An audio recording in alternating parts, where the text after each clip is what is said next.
welcome to the Shut Up and Ride podcast. Just as we hit record, Simon informed me that his feet stink. That's one way to start a podcast. That's what everyone really wants to know. Wow. I've just come home from work. What can I say?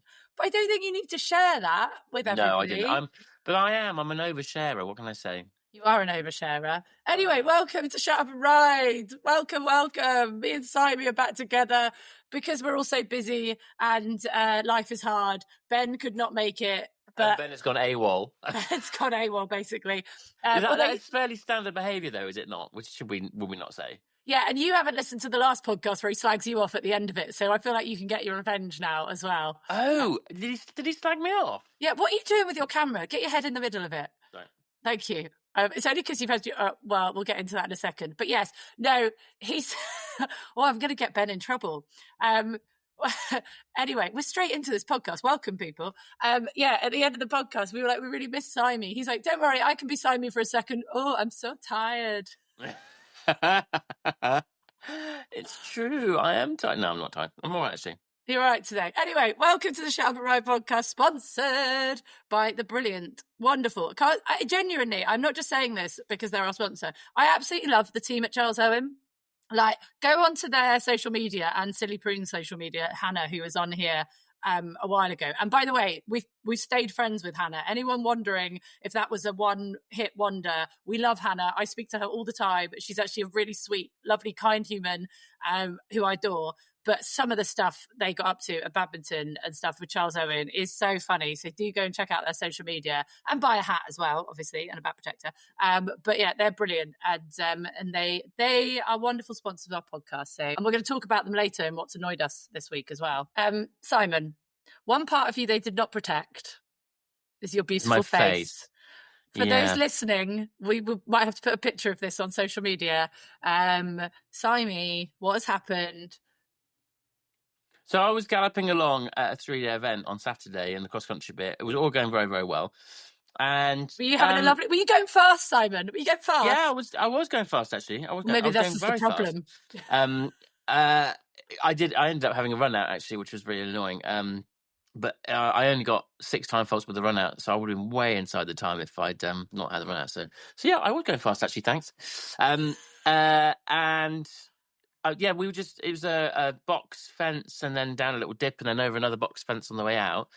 And to be honest, the second box fence was quite narrow and the flag had fallen off, which is always quite off-putting. And I was like, oh, what happened there? And he just jumped it really oddly and brought his head up and his neck met my face. People like to know which horses you're on in these situations. Magic. He is known as Best Trick, and he's lovely. He's a lovely, lovely horse, and he's a very sweet boy. And he definitely wouldn't have meant to have done that, but I was a bit kind of surprised by it. And then as I was galloping, literally the first 2 strides, I was like, "Oh, I think I'm bleeding quite a lot," because I could literally feel this blood just like flying along behind me. Sorry, I shouldn't laugh. But it was fine. It was fine. Nobody called you up. How far from home were you? I was about halfway. So you just basically left a trail of blood. Left a trail of blood, yeah. And it's interesting, isn't it? Somebody got pulled up for blood in the horse's mouth. Not in your mouth, though. No, they won't worry about me, were they?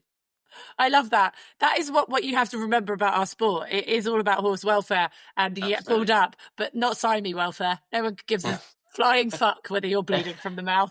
In fact, carry the fuck on, ride 10 more horses. We don't care as long as your horse isn't bleeding, which is quite right, quite frankly. But anyway, Jenny, so going back to more important things, you've had quite a tough time.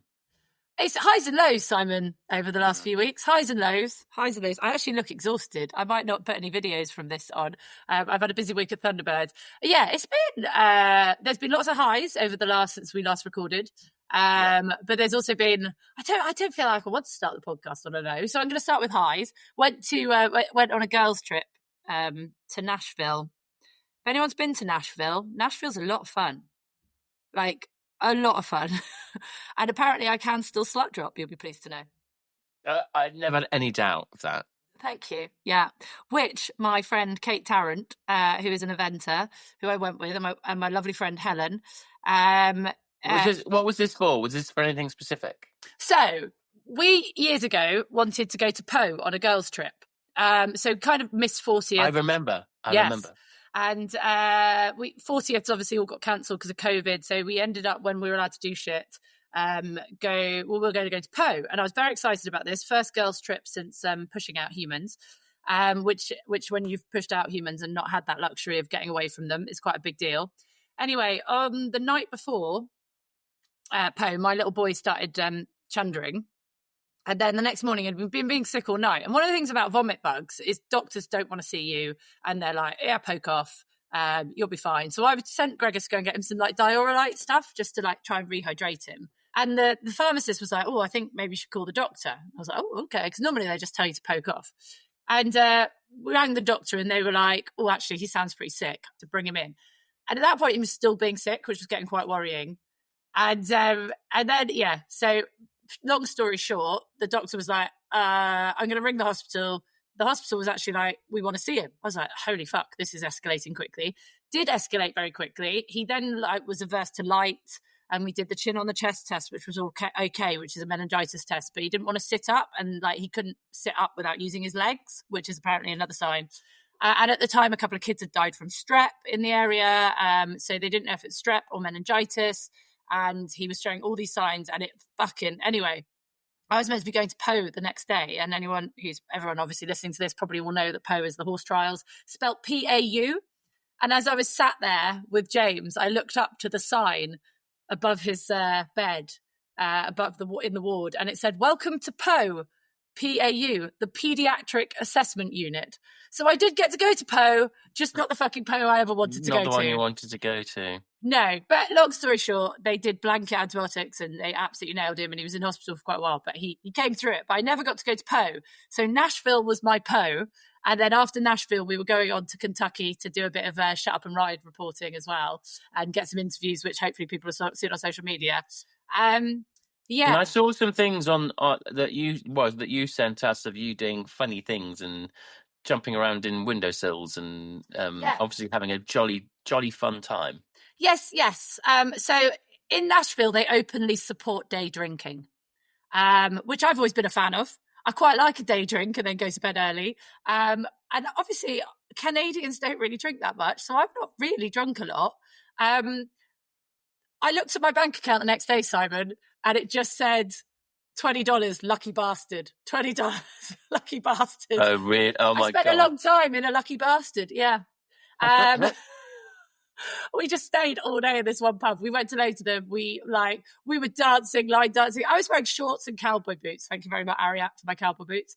And slut dropping, dancing in windows. I ended up lying on the back of the car. Saw my friend Ed out there as well. Yeah. And then the next day, I was in a whole world of trouble. I was literally head down. Oh, I shouldn't tell you this, should I? I'm not ashamed of myself. I was literally, all three of us were like, we have 6 children between us.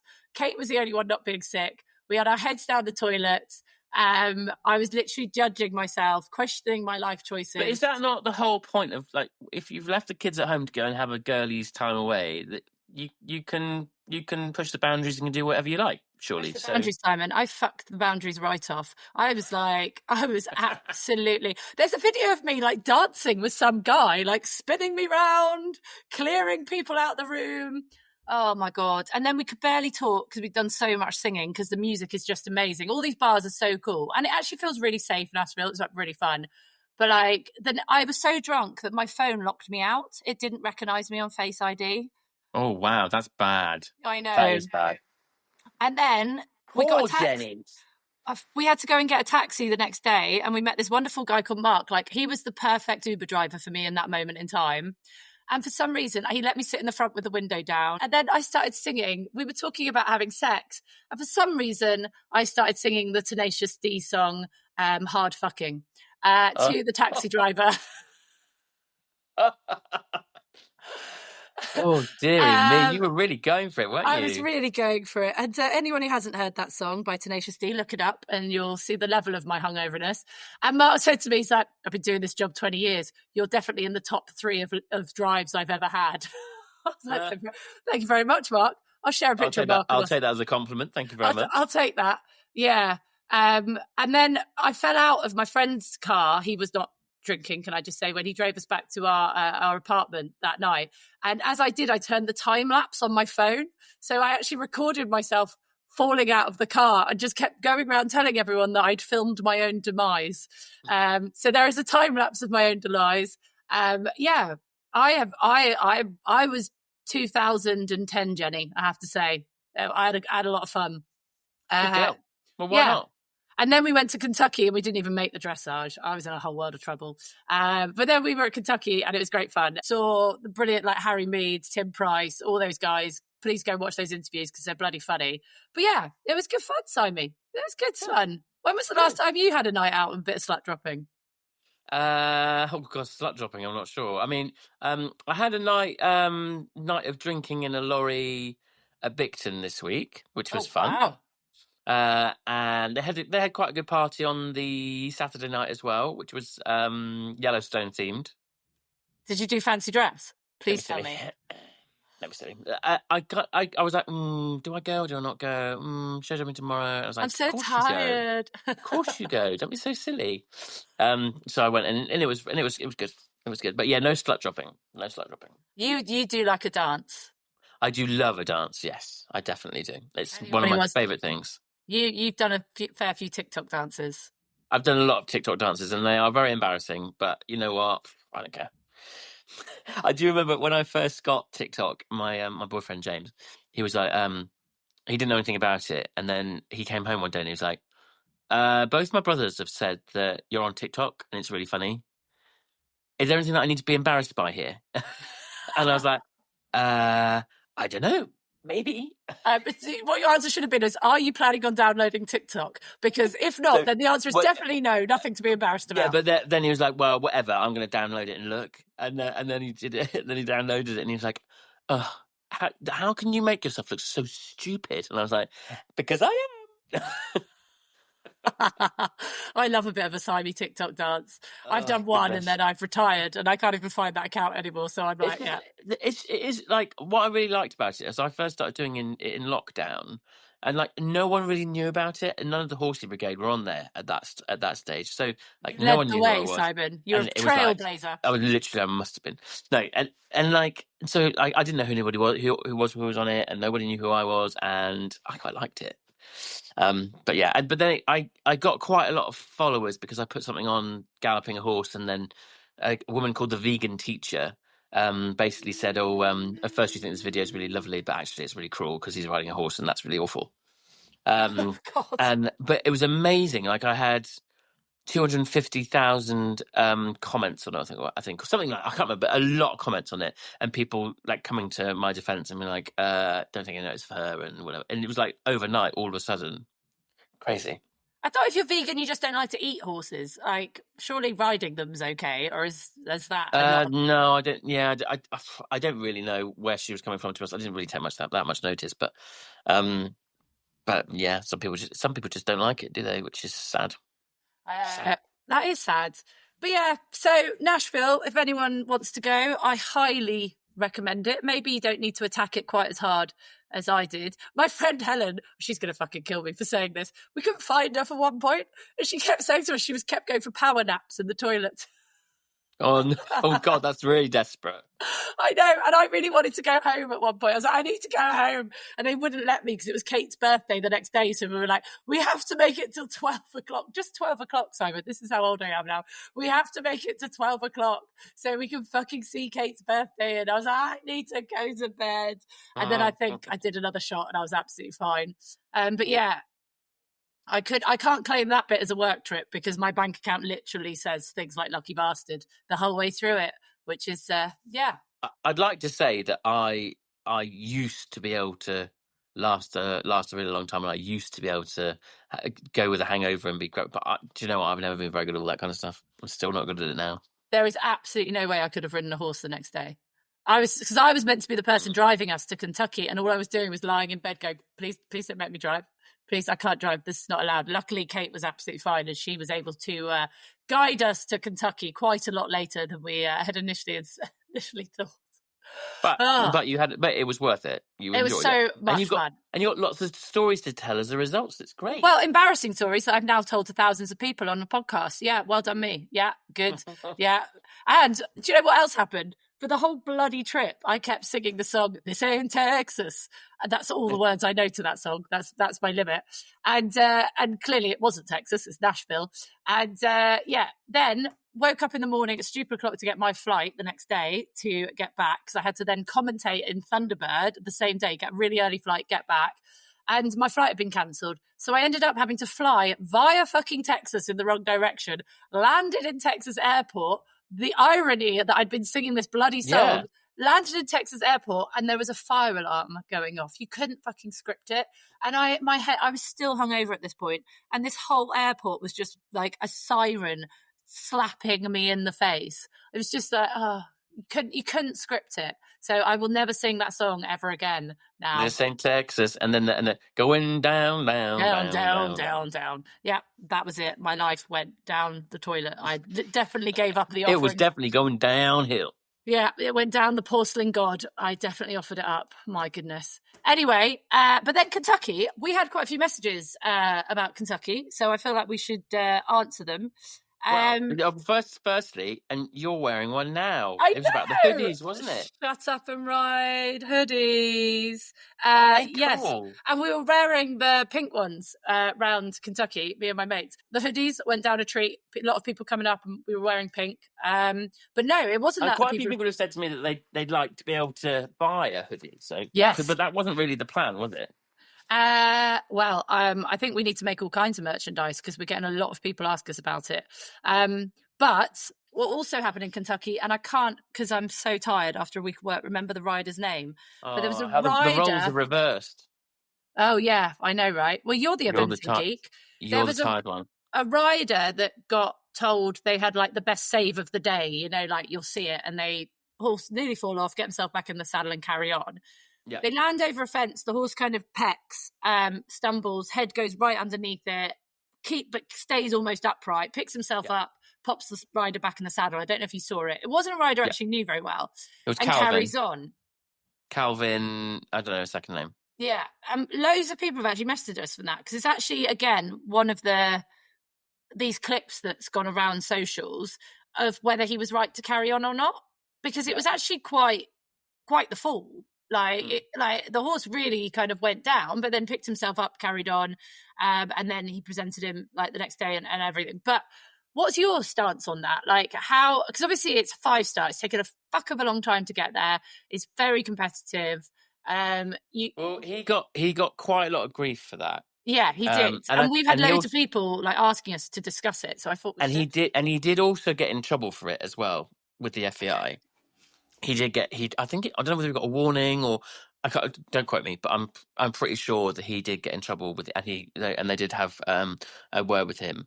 And actually, funnily enough, Gaspard Maxud, who French rider, and he was riding at badminton, and a very, very similar thing happened to him at the water. The horse kind of like went down on his, like basically all 4 of the horse's legs crumpled.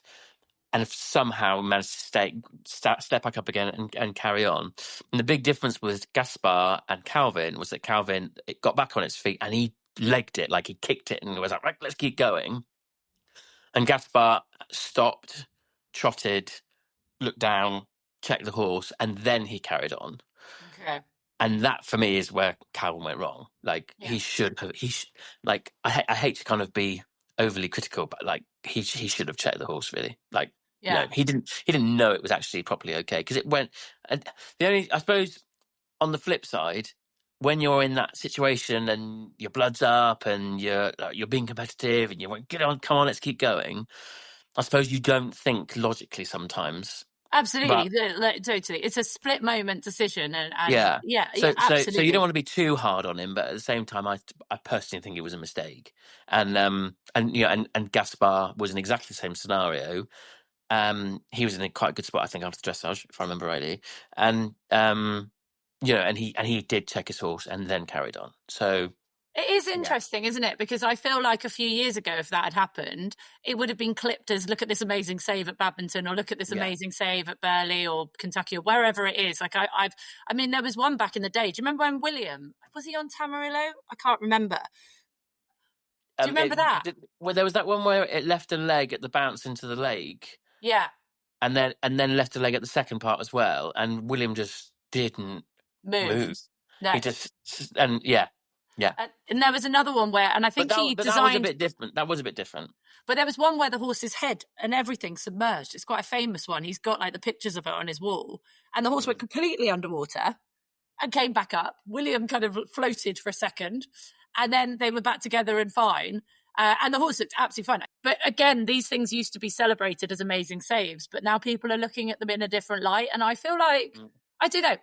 I'll ask you, do you think they should be looking at things like that in a different light? I'm not sure I agree. Like, because like there's a really famous one of Andrew Nicholson at Burley with Mr. Smithy when he left a leg on the rails at the Waterloo area. Yeah. And Andrew, I have no idea how he stayed on, but he did stay on. It's because it's Andrew Nicholson and he has magical powers. And that is a good save. It was a good save. Like the horse left a leg. It wasn't injured. It wasn't a problem. The big thing with Calvin's one was that, and Gaspar's kind of situation was that they crumpled and they went right down onto their bellies. You don't know what's going on underneath. You don't know what's happened there. So that's when I think you do need to be checking. Yeah, and I suppose where's the line? At what point is it then the officials hold up a flag? You've got to stop. Do you know what I mean? Like I feel like again. You're on top. They are good at that. You know, like I say, somebody did get stopped at the weekend at Bicton because their horse had blood in its mouth. Yeah. And it was checked, and actually it was obviously something really insignificant, and they allowed her to carry on. So they're going in the right direction. My biggest thing for me is like when horses are really, really tired, and there were a couple of them at Badminton that were really, really tired, and they didn't pull their own horses up, and some of them, I think, perhaps should have been told by the grand jury to pull their horses up. But the biggest problem with that for me is like a friend of mine got pulled up at Burley one year because the horse seemed to be tired, and the horse was pulled up just before the main arena, and which was like 4 fences from home, and he was just left. Like, this horse is really tired. So that's why we've pulled it up. Now you'll have to find your way back to the stables. To me, that's too far away from their crew, their water, everything. That's even more dangerous. So for me, I think there needs to be a change in that respect. I think that they should perhaps have washing stations at the last few fences on the course, so that if they do pull a horse up like that, because the horse is tired, there's everything there and the wherewithal to be able to help them and get them back to the right temperature and all that kind of, because it's so important. Yeah. And you can't just pull horses up and say, oh, your horse is too tired, and bang. But then I feel like when you're in that moment and you're on top, sometimes especially if the horse gets themselves up quite quickly, you might not realise how bad it was in kind of Calvin's defence or Gaspar's defence. I totally agree. That's where the ground jury can see it on a video, and they can say, fuck me, that actually looked worse than you probably realise. And that is where, because I know these riders would never want to put their horses in harm. In those situations, you might not have realised how bad it is, and you're kicking on going, well, I got back up, woohoo, let's go. And it's so quick, isn't it? When you fall off or something happens, you react, don't you? Yeah. So it's hard. I think that is... well, I think it's really... I just think it's really important. I think you should lead a movement, Simon. You're sorry? You should lead a movement. But they do, like, at stopping points, they do have water, I think. Because they do have stopping points around the course. Like, you're just so fast, Simon, you just haven't seen them. That's the thing. I know, that's the thing. That is the thing. Or you're just too busy saying hi to the crowd. I did get stopped once at Burley just before the Cottesmore Leap. And God, that's mean. Normally they stop you the other side of it. It was quite mean. But it was a good excuse to go the long route. It was the first time I did it, and the people that stopped me, they were really lovely and very, very helpful. So we're going to take a very quick pause in this podcast to talk about the brilliant Equestrians bands. Because I just want to interrupt straight away. Oh, you're going to interrupt me? That makes a change. And then just talk about how I've been putting these equestrians bands on my horse Spinny, who has he's had an injury, and I was told that he should have departed this life, but there was a tiny chance that he might come back. So I thought that's good enough for me. So we've carried on, and his leg has always looked a bit ugly, to be totally truthful. And so, but we've brought him back. We've done all the rehab work and it's just constantly looked not great. But he's been sound and everything's been fine. So we've kind of carried on. And then we put these equistreams on. Oh my God! Like you can feel all the structures now. It's making a massive difference to him. And obviously, it's still bigger than the other one because there's scar tissue there, I would imagine. But it's made a massive difference. Massive difference. It looks incredible. Yeah, they are literally amazing. I obviously do not have a horse at the moment, but I do have them on my dogs. The lovely team have sent me one for myself because I have problems sleeping. I get very stiff in the night, especially if I lie on one side. I have never slept better. And I honestly, I'm not just saying that. I have never slept better. So we love them and we want to make sure that they are. We've given a little gift to our listeners. So if you use Shut Up 10 at the checkout, that gives you 10% off. So do please go and check them out. Look in the comments below when you log on to this podcast and you will find their web address. But it's Equistreams, and please go and check them out because they are amazing. Now tell me about Finn. Oh, don't, because I'll cry. Please don't cry. You'll just have to make me laugh. But everybody has this. Like we go through, through loss, and it's really difficult, isn't it? Yes. So I suppose anyone who's listened to the podcast really knows that I have when I left to move to Canada a couple of years ago, I did not cry over anything. My mother, sorry, Mum, she listens to this, leaving my friends, because they'll always be there. Nothing. I was not sad to leave England's green and pleasant land until I had to leave my horse Finn with the lovely girl called Murphy. I actually drove to Kate's getting a lot of messages in this podcast. I actually drove to Kate's afterwards, and I sobbed solidly for about a week when I had to leave him behind. Like, I never thought I'd have my own horse. I used to ride for owners, and Finn came into my life.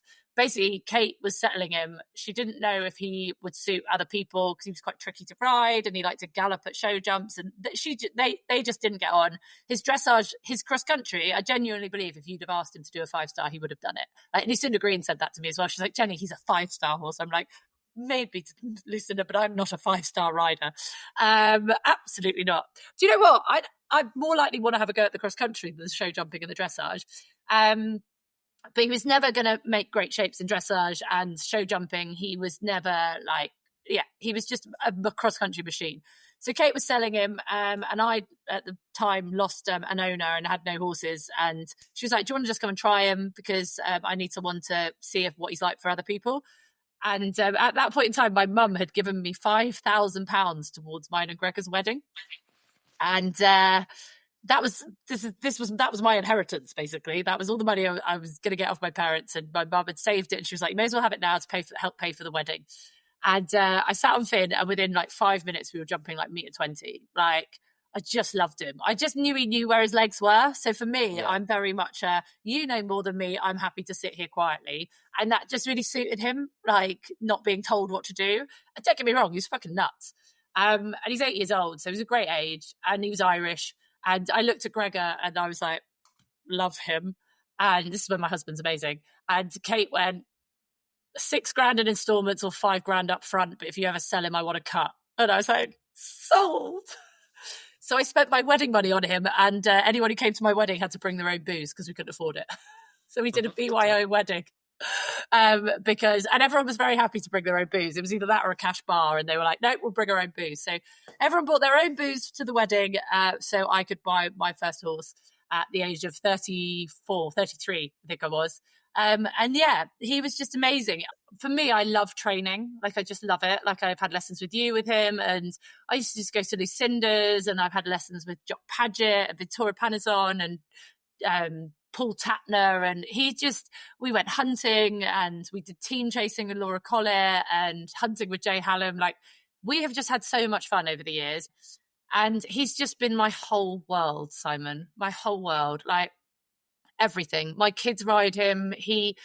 During COVID, we're like, we can't afford to keep him. Should we sell him? And my husband was like, no, because then one day you might get another horse and that horse might try and kill me. Like, I remember once we were at a show and I taught Gregor how to do stunts. And we were parked next to Paul Tatner. I think we were doing the novice at like Smith's Lawn or something. And Paul had got a 17 in the dressage. I was like, fuck you, Paul. You bloody top riders. How dare you come and compete against us amateurs. Anyway, Paul turned around to watch Gregor doing studs. Now, don't get me wrong, it took Gregor to do about an hour to do 1 foot, and he would moan a hell of a lot about how exhausting it was, but he still had a go. And Paul Tatner turned around and went, for fuck's sake, Gregor, do not ever let them know you can do studs. She'll have you doing everything. Just be incompetent for absolutely everything, and she'll never ask you to do it. Don't say you can load it, hand walk it. Let him escape a few times, because then she won't ask you to do it. You've set yourself up for a fall there, mate. And I just going, fuck's sake, why did no one tell me this before? But yeah, like, I used to put him in the garden and the kids would just memories. Do you know what I mean? Oh, you're still there? I am still here. I'm just frozen. And then when I left for Canada, I kind of gifted him, because I didn't want to sell him, with a lovely girl called Murphy, who he's kind of taken around some tracks that she hasn't done, like hunter trials and things. But he just kept getting cellulitis and it wasn't fixable. So Murphy had to message me to say they've got to make the tough decision to let him go. Yeah. And it was shit. It was literally like, I don't think I've ever been so upset in my life. Like, so upsetting. Like, gutturally upsetting, like losing a human. Like, it's like, I don't know. I'm not gonna cry. But it's when they've been through so much with you, and because I had it with a horse called Corner Crew that I did Babington on, and Burley a few times, and Poe as well, and he was wonderful, and we did so much, and he kind of got me to top level, and we had a great time, and then the time came to make the decision, and oh god, it's tough. It's really tough. And I think it's also worse because you're so far away. That makes it more difficult too, because you kind of feel like you're kind of out on a limb a little bit, don't you? Yeah, but it's making that decision such an important. And I just think we've got such a responsibility to these horses to do the right things by them. And it's hard because well, as you've just like described, you'd far rather that he stays forever, and sometimes we've got to make that difficult decision, haven't we? And I think the thing I found really hard was not being there, because I know, like, they do know you. I know people don't think that animals have emotions, but they fucking do. And like, I just couldn't get my head around him being shot and going to the hunt to start with, because in my head I was just like, I can't do that to my best mate. Like, so I was like frantically Googling, like, cremating a horse and getting him like put in a box, and that's obviously costs thousands. And then they were like, oh, you can do it with 3 horses and then you split the ashes. And I was like, well, then that kind of, I think you're paying thousands for that as well. And I literally just had this absolute meltdown at the thought of someone shooting him. It was just like, oh, it was so fucking awful. And then I was like, oh, he loves hunting. And my friend Matt, who knows the hunt and the people, and then Murphy's dad rang me and was just like, the person doing it is so respectful and it's just done really well. And yeah, it's just like, that's the bit you find really hard. Like, you wouldn't do that to a dog. Do you know what I mean? Yeah.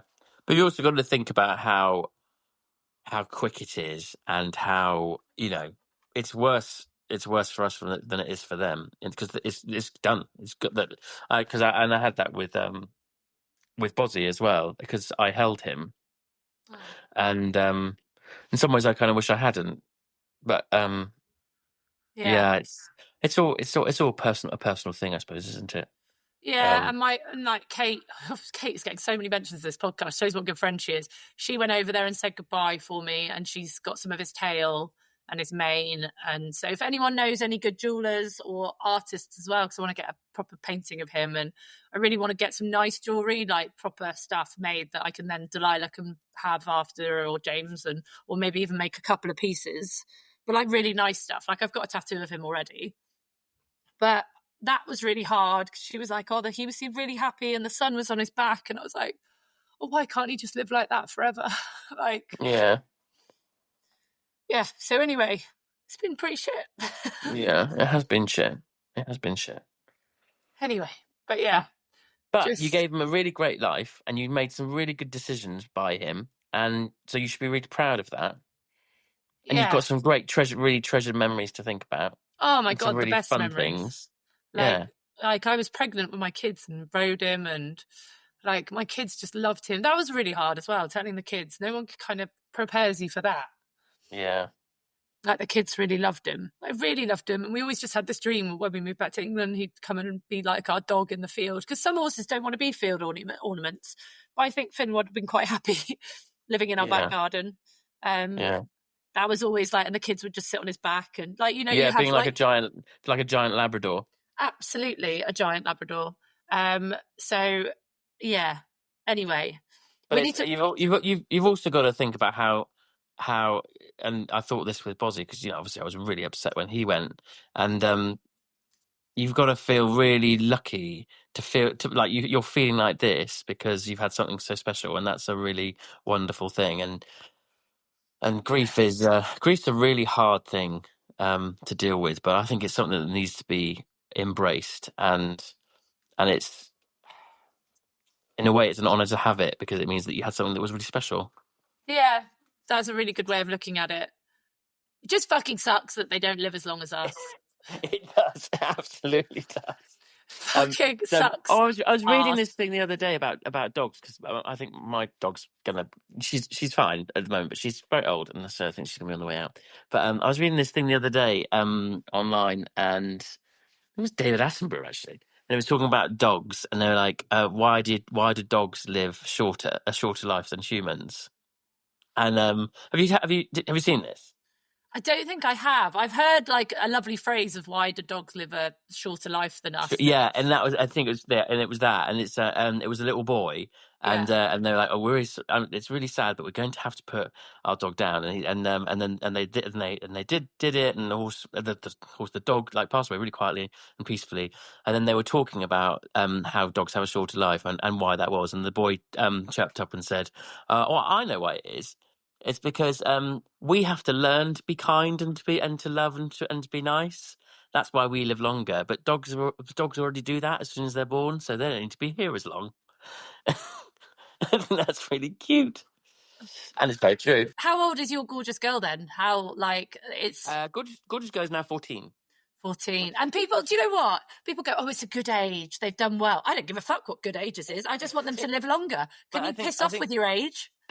I do think 14 is a good age for a whippet, and she's definitely slowed down. And she used to come to every event with me, and she'd walk every course with me, and we'd have a real blast together. But actually now she doesn't really enjoy going to events anymore, and she likes to stay at home and stay in her bed and be comfortable. So,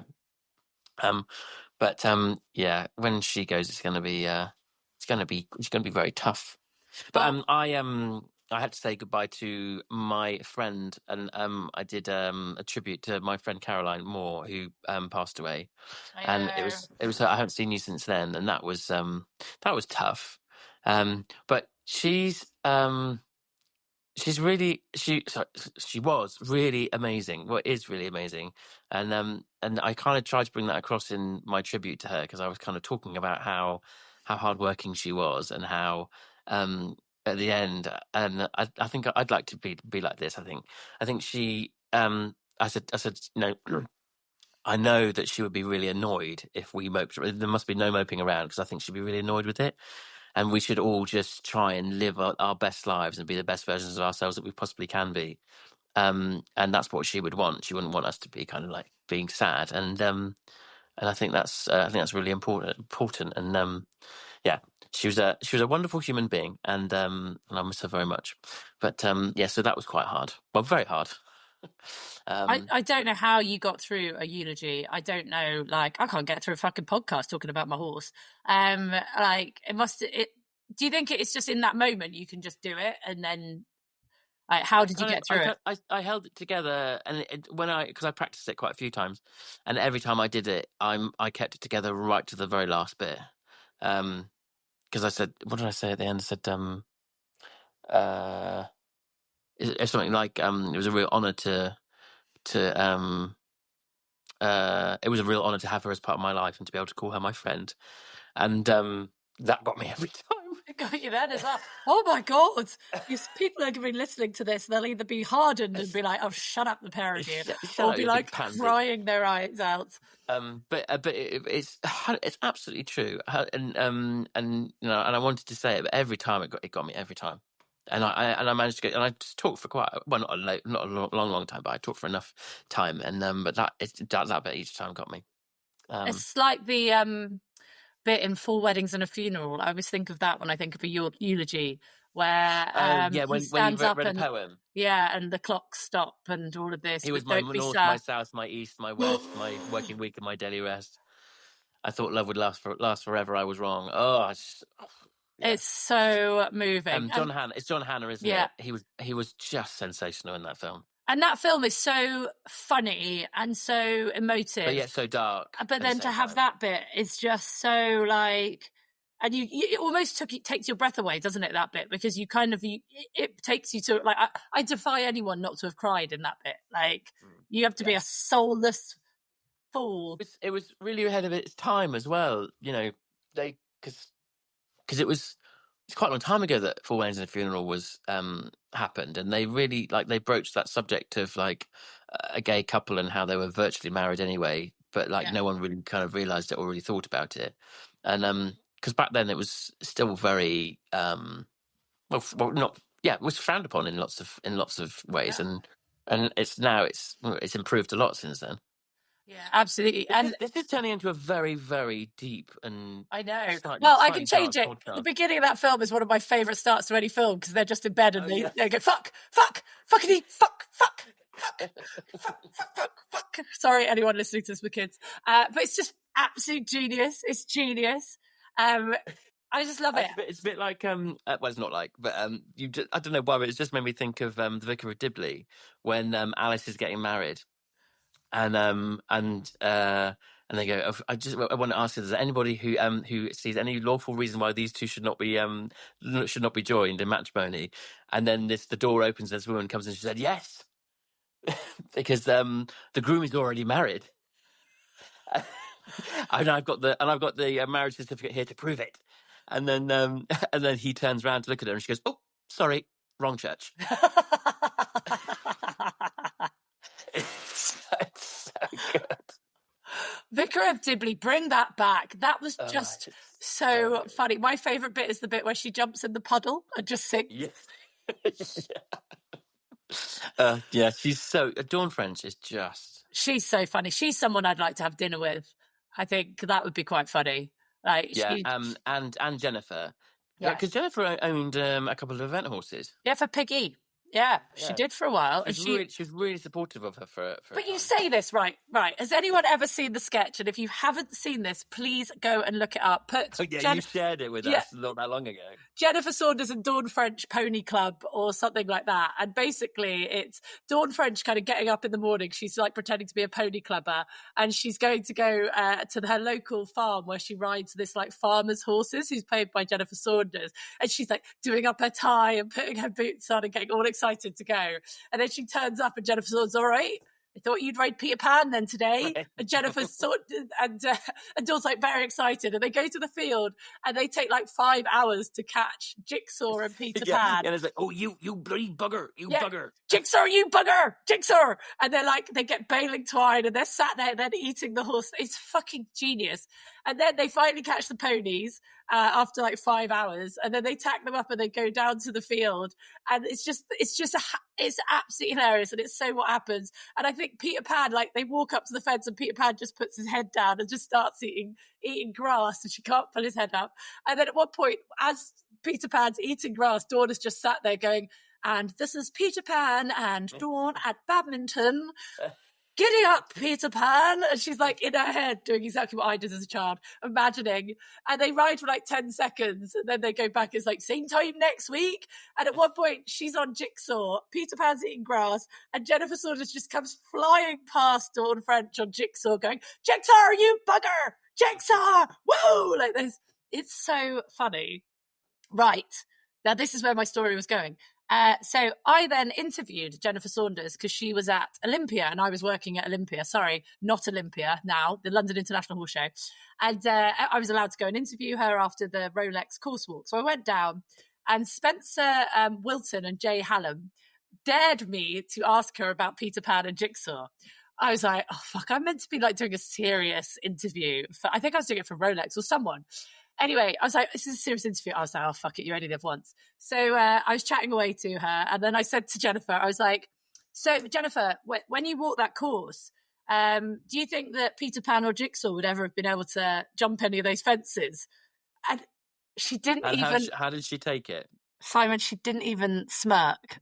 She just glared at me. And I was like, oh, fuck, this is embarrassing. But then she just said something like, yeah, no, I don't think either of them would have been able to do it. And I was like, she didn't take the bait. She obviously knew what I was talking about. She didn't find me funny. I fell flat on my ass. I thought this is my moment to be really bloody funny. And no, Jennifer Saunders, no, she does not find me funny. Yeah, no, that was not good. Not good. No, it was awful. I wonder how many times she's been asked that before. I don't know, but I literally fell on my face. I was like, yeah, thanks, Spencer, you bastard. So it was basically a look of, that was an original question. Yeah, shut up, you idiot. I thought we were here to talk about show jumping. Yeah, Poor so Jenny. I should find that clip. I bet it's somewhere. And I can embarrass myself once again to the world. Yeah. You should definitely put a link to Jigsaw and Peter Pan on this. I will do. I'll put it basically surmises pony clubbers back in the day. But, oh my God, so funny. So what else? What's annoyed you this week? Oh, what's annoyed me this week? Quite a few things. Okay. More ears. I feel like I've been talking for ages. Do you want to go first on what's annoyed you? No, you go for it. I don't really know what's annoyed me. Something did annoy me. Oh, yeah, go on. All right, dogs. Dogs? Yeah, other people's fucking dogs. But dogs never annoy you, other than corgis. Well, a corgi's annoyed me as well. Although I did meet a miniature corgi yesterday. It's one of the cutest things I've ever seen in my life, called Lola, and she was very sweet. Oh, I didn't realize it miniature versions. Also, before I get on to what's annoyed me, Becky Moody has not annoyed me. She has very much cheered me up. She sent me a video of her and a friendly corgi saying that not all corgis are bad. And I'm not entirely sure if Becky hasn't had a few glasses of wine when she's telling you this story. But what's hilarious is she's trying to convince me this corgi's nice, and this corgi just stares at her and just walks off and shuns her. I'm like, might physically not be nice, but mentally that corgi's just absolutely shunned you. So I love it now that Becky Moody, Olympian, is sending us corgi videos, as is so many people. I love it. And none of these corgi videos put corgis in a good light, by the way. So we have been road tripping around California, down Oregon and California in a little pop-up tent, which is just hilarious because we're in like a pop-up trailer, and Americans don't do camping tent trailers. They do RVs and trailers that are basically bigger than my house. So there's us, and they're all just staring at us going, all right. What on earth are they doing? You povos, like literally. But I feel like it's teaching my children that we don't have to have money to have fun. And day one of our 2-week road trip in a pop-up tent round California and Oregon, at Cannon Beach. Anyone who has watched the film The Goonies, me and my husband went to the Goonies house. That was very fun. Maverick, my heart and soul, my dog, got attacked by another dog. Oh no. Yeah, picked him up by the ear, and they... Is he okay? No, picked him up by the ear and shook him, and they were then pulling their dog, so that made their dog even higher, which had Maverick in the air. My kids are screaming. I was holding their Maverick, and this dog wouldn't let him go. I didn't want to pull because obviously then his ear would have come off. I'm not going to lie, Simon, I punched this dog in the face. Please don't hate me, people. It was the only way I was going to get my dog off this. It was either that or kick it. So he let go, and Maverick's ear, basically, we had to find an emergency vet in Portland. and get his ears sewn back on. He had to be knocked out. Oh, poor chap. I know, and now his ears don't both work. Well, he used to have sticky up ears, and now one's permanently down. Oh, So no. 2 weeks of a road trip. He had 2 more vet visits because it got infected, but 2 weeks of a road trip. So now, you'll get used to the floppy ear. I know. It'll make him more endearing in the long run. Anyway, it's a bit like gorgeous girl years ago. She lost her tail, and I remember being absolutely distraught about that. I was walking the course at Burnham Market at like 6 a.m. or something, and I called her, and she obviously came running, and she went through a wire fence, and she'd got gashed all 4 legs and severed her tail at the same time, and I remember they were like, oh, we're going to have to remove part of her tail, and I remember when I first saw her, I was like, oh my god, it's terrible. Now it's a gorgeous girl. That is her. It'd be wrong if she didn't have half a tail. I just love the fact that whenever I meet gorgeous girls, she just looks at you with complete contempt. Oh god, yeah. Yeah. And actually, talking of my TikToks, quite often she'll be standing in the background, and you can see her going, what is he doing? He's doing it again. Weirdo. I know. Whippets do have that kind of look about them, though, don't they? Of just like, really? I am so much more important than you. She likes spending time with me. When I get home, she always comes and sits with me. Although she's not sitting with me now. Because James is home. Oh no, she is like you. It is just you you never have to have her on a lead. She just trots behind you. It's so cute. Yeah, she does. Like I go to use a portaloo at an event, and she literally just sit outside it. That's so cute. See, this is what Maverick's like, but now I'm terrified to let him out of my sight. I think, can you get PTSD from something like this? Because literally, a dog comes near me now, I'm like, fuck off, fuck off. Like, don't come near me. And then we were on a walk about a week later down in Oregon, and this guy was like, it was a really narrow path, and he was like, don't worry, my dogs are fine. And I picked up Maverick anyway, and Woof is really tiny, so we picked them up and went to go past.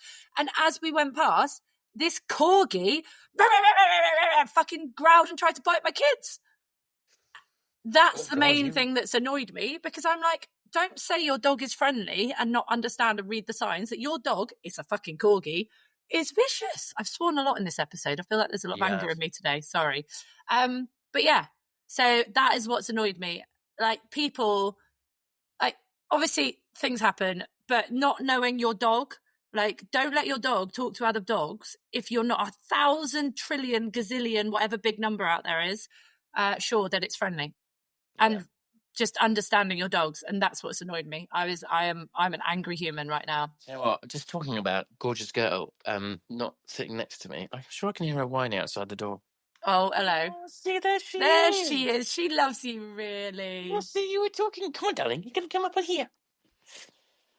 Why is it we put on these ridiculous voices when we talk to our animals? Oh, I know, isn't it? It's ridiculous, isn't it? It is ridiculous. Come on. Yeah, come up here. Come on. So when we were on our road trip, we were driving down this really funny, like, I can't get over how much of America seems about, like, stuck in the past. There's all these... Twiggy's now choking, sorry. No, she's got hiccups. We're okay. Okay, we're all right, Twigs. And then we drove through this town, and there was this shop, and we're driving along, and we turn around, and there's a big sign for this shop, and it's called Chubby Little Mermaid. And Gregor, really? without even thinking, was like, that would be my wrestling name. Love that. That's brilliant. And I was like, this is why I love him, because he's bloody funny. And I was like, Chubby Mermaid. Chubby Little Mermaid. It'd be his wrestling name or his porn name. And then the next shop that was called Old Fashioned Fudge. And he went, that would be yours.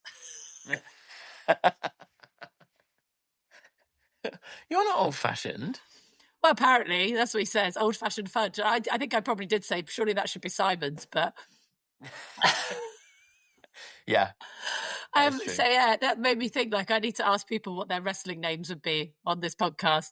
Send us what you think your wrestling names would be. Yes, that's a great idea. I would love to hear those. Yeah, so mine is apparently or Simon's is old-fashioned fudge, and my husband's is Chubby Little Mermaid. Chubby Little Mermaid would be my wrestling name. I wonder what Ben's would be. Oh, that's so good. I was thinking that, seeing as he's not here, we should talk about him. We should talk about him, shouldn't we? Talk about him behind his back. But the thing is, I've not got anything bad to say about him, really. He doesn't answer his phone, but that's no secret. Yeah, but that doesn't make him a bad person, does it? Depends if you're... Yeah, it kind of does. In my book, yes. That makes him terrible. It does annoy me. I love him. I just think he's a really... because I've never met him before this podcast. I've only met him once. And he just seems like a really kind soul who is very intelligent and comes out with some amazing stuff. And he's really interested as well. Lots of people aren't like that. We do argue a lot, though, because he doesn't see himself as talented. Yeah, which is really, I mean, how ridiculous is that? I know. As if he doesn't think that. He thinks that what he does, anyone could learn to do. And I massively disagree with him. I think, first of all, most people wouldn't have the patience. About most things in life, though. How many people do you know would have the work ethic, the patience, and the skill to do what he does? I don't think anyone could learn to do it. No, I agree. And what you do. There's a reason there's not that many people who ride at 5-star.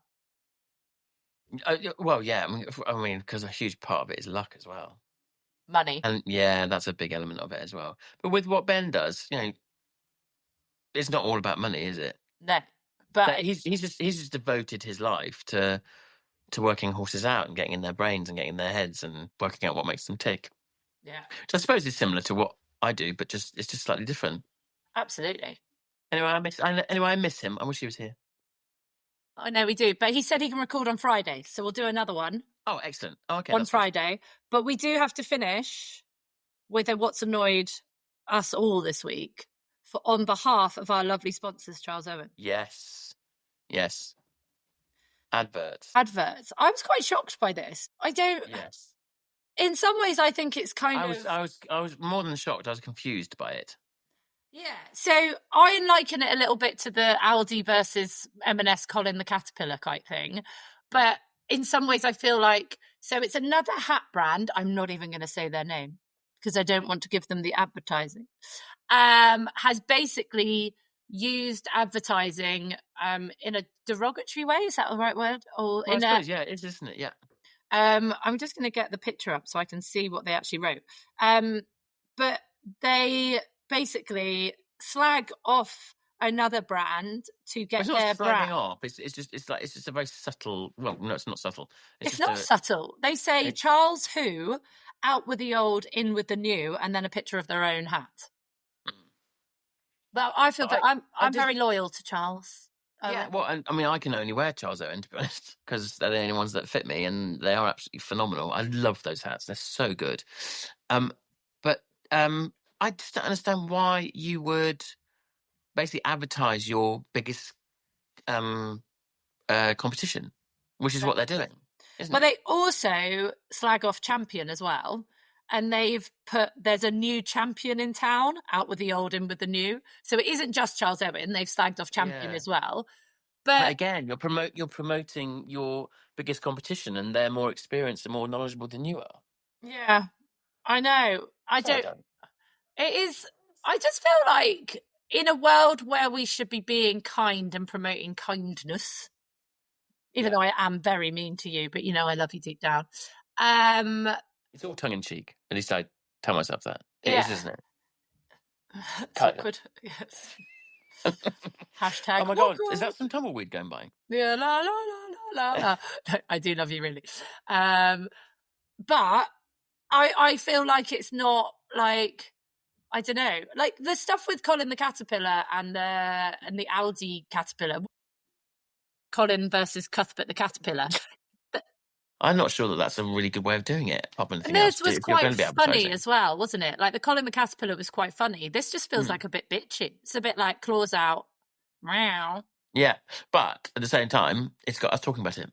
Yeah, but also I feel like Charles Owen needs to come back with some really funny comebacks. Like, yeah, but of all the companies that we know, who's going to come out with something funny? I know, right? Because they're so funny. They are funny. Like we talked about it before, but like Silly Prune taking over as CEO for the day, and calling Dave Steve all day, and Honestly, and I was going to say Steve, Dave he's got such a good sense of humour. It's very funny. Yeah. And they made the marketing girl. She's head of I don't know what Jane's actual full title is, but she's very important and far cleverer than me. She's got a cat called Ian. And they made Ian a hat. I'm like, oh, that is just brilliant. Yeah, it's so good. They're so good. funny. Right. So we are going to try and record with Ben. You need to listen to the last episode with Ambly Snyder, because she was all kinds of inspo. We've had lots of messages from people after what happened to my horse Finn that were very lovely. So thank you very much for all your lovely messages and shout outs and stuff, because it's very kind. Because you guys, we do have this wonderful community. I say it a lot, but honestly, like, our listeners are just so lovely. They are like proper lovely. Oh god, yeah, and they're really. I had I did a 3-day event this weekend. Just gone. You should do more of those. That's your job. And then when I finished the cross country, I had some girls come up to me, ask for my photo with them, which was really sweet. And then I had a lady come up and she was like, "Oh, Simon, just wanted to say I listened to the podcast and it is so fantastic. Thank you so much, and please keep doing it. And I love Ben and I love Jenny, and you all do such a brilliant job. So I just wanted to say," which is so nice. It's so lovely. People like, coming up and saying stuff like that. It's always nice seeing people that enjoy the podcast. It's very nice. I found it it's hard to keep up with, and we need more advertisers, people. Spread the love. Please share, like, follow. Right. I feel like we should save some chat for when we next get the Benjamin on. Looking forward to having the three of us all together again. Yeah. I feel like I've spoken for most of this podcast. Where are you going to next? So this weekend I'm at Little Downham Horse Trials. I've got 5 horses running there, and then next week I'm going to Bramham to do the 3-day event there. So. Oh, are you getting the noseband thing checked? Do you get those at FEI competitions now? Yeah. Because since it came in on the 1st of May, and my nosebands have been fine with it. So. And I think they have found that the majority of people are fine with it. There's just been the odd one or two which have been too tight. So it's definitely worth having. Right. On that note, all that is left to say is shut up and ride. Shut up and ride. Shut up and ride. Benji will miss you. You've got to sing because Benji's... Oh, no, do an accent. Say shut up and ride in a good accent. Okay, everyone. It's time to go and shut up and ride.